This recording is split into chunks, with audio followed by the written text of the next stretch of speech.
Hello and welcome to this episode of Distance Learning with the Bakersfield Symphony. Today we're going to spend some time with one of the most famous composers in music history, Ludwig van Beethoven. Beethoven was born in December of 1770, which means that this coming December, Beethoven would be 250 years old if he was still alive. He was born in Bonn, Germany, where his grandfather, who was also named Ludwig van Beethoven, was Kapellmeister, which means he was in charge of music at the local church. Beethoven's father was a singer, but not as talented or successful as the Kapellmeister.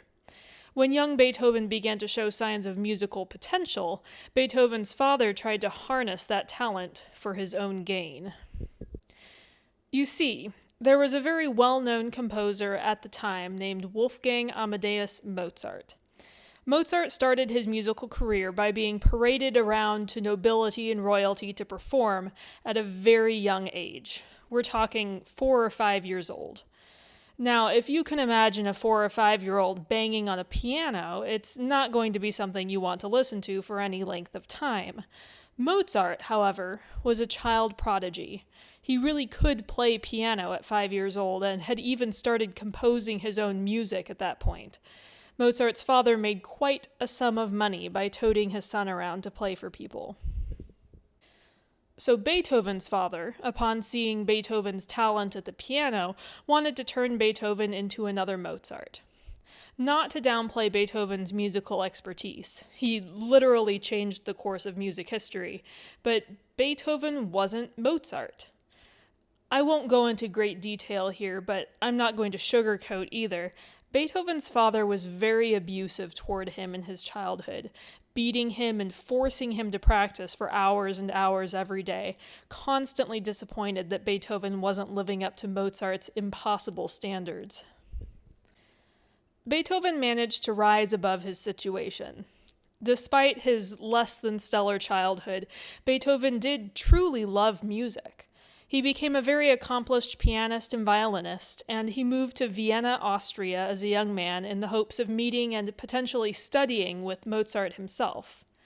Rumor has it that while we don't know if Beethoven ever actually met Mozart, Mozart did hear Beethoven play and made the comment, "Keep your eyes on him. Someday, he will give the world something to talk about." After only a few weeks in Vienna, Beethoven was forced to return to Bonn when his mother got sick, and in the time that he was home with her, Mozart himself died, so Beethoven lost any hope of studying with the musical master. Eventually, Beethoven returned to Vienna and studied with another prominent composer of the time, Franz Joseph Haydn. Beethoven soon became well known as an incredible piano player, and after the success of his first symphony, his popularity as a composer took off as well. Beethoven approached writing music a little differently than his contemporaries. While Mozart would sit down and write a piece of music out from start to finish without drafting or revising anything, Beethoven would struggle over every note, every phrase. His manuscripts were full of scribbles and ideas crossed out and rehashed and crossed out again. He wanted his music to be perfect, down to the last detail. In taking this approach, Beethoven's music was much more emotionally charged than much of the other music written at the time. Other composers would later carry on that torch, considering the emotional expression of their music more important than form or function. So what was Beethoven's music like? Well, you're certainly familiar with some of it. Here are some of the more famous compositions. You're sure to be familiar with the opening statements of Beethoven's Fifth Symphony.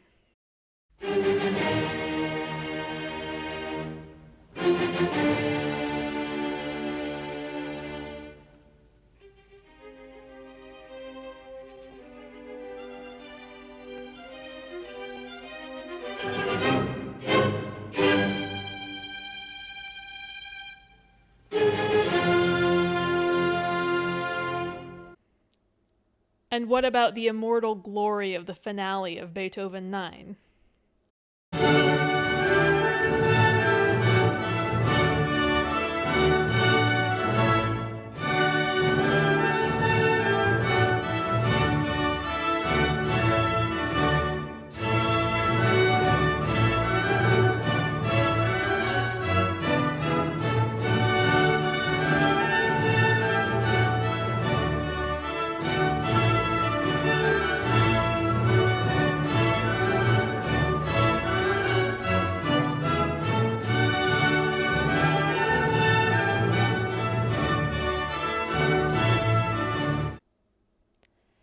How about Für Elise, the well-known piano piece?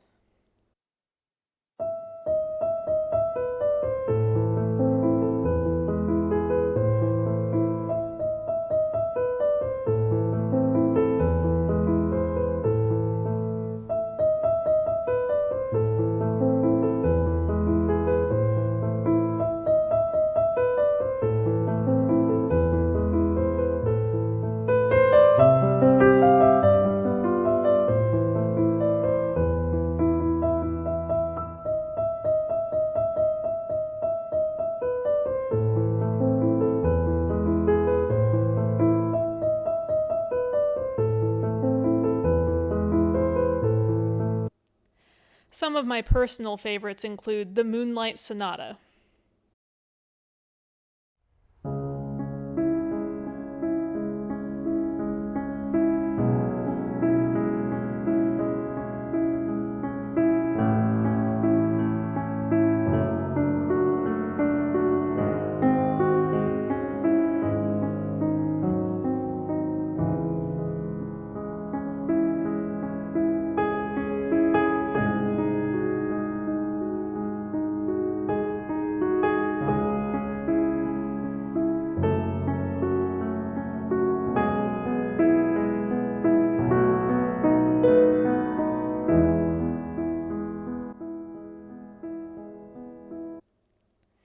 The third movement of Beethoven's Third Symphony.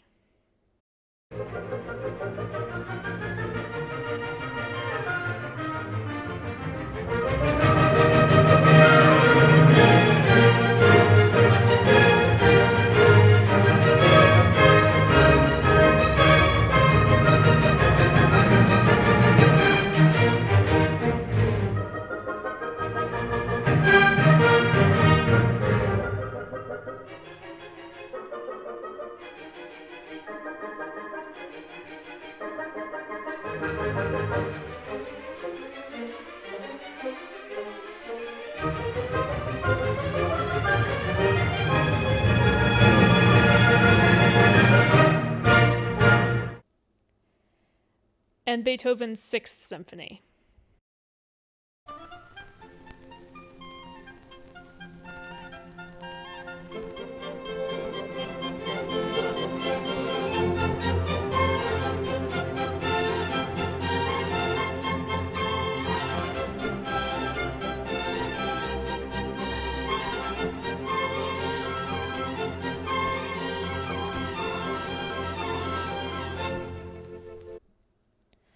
Obviously, Beethoven did some amazing things as a composer, but what was he like? According to historical records, Beethoven wasn't a very nice guy. Not that he was actively going around trying to be a jerk to people, but he had a temper. He came off as pretty grouchy in general, and his personal hygiene left something to be desired. He's always got wild hair in any pictures you see of him. That wasn't a fashion statement so much as a lack of self-care. Stories have circulated about friends visiting him and discovering days-old plates of half-eaten food lying around his living quarters. Beethoven's musical genius attracted people, but he was not an actively social person and did not have a large group of close friends he associated with. Part of his social isolation was due to his deafness. Yes, Beethoven, the prolific musician and composer, went deaf. To be clear, Beethoven wasn't born deaf. He started losing his hearing in his 20s, and to be perfectly frank, I think at least some of Beethoven's grouchy demeanor was probably a direct result of this. Imagine being a musician and realizing that you were losing, and would one day lose entirely, your hearing. How would you continue to play music? How would you continue to write music if you couldn't hear what it sounded like? It would be like an athlete having their foot amputated, or a painter losing their eyesight. To Beethoven's credit, he did not stop composing, even when he could no longer hear his compositions played. This speaks to Beethoven's complete mastery of music. He could hear it all in his head, so he could still get it down on paper for others to play. I don't think many others throughout history would have been able to do such a thing. Beethoven continued composing throughout his lifetime, in spite of his deafness, until his death in March of 1827. He lives on in his compositions, which are still performed in concert halls around the world today. I've got a couple of follow-up questions and activities for you to choose from. 1. Make a list of things that would be harder for you, or impossible, if you were to go deaf. Then answer the following questions. How would that make you feel? Do you think Beethoven's feelings about his deafness affected the music that he wrote? If so, how? 2. Beethoven expressed emotions more readily and strongly in his music than other composers at that time. Pick a composition, or a movement from a composition, that Beethoven wrote and listen to it all the way through. As you're listening, make a list of emotions that the music expresses, or draw a picture to express the emotions in the music. 3. Do some research about Beethoven and find 3 facts that were not presented in the video. Thanks for watching, and check back for our next episode.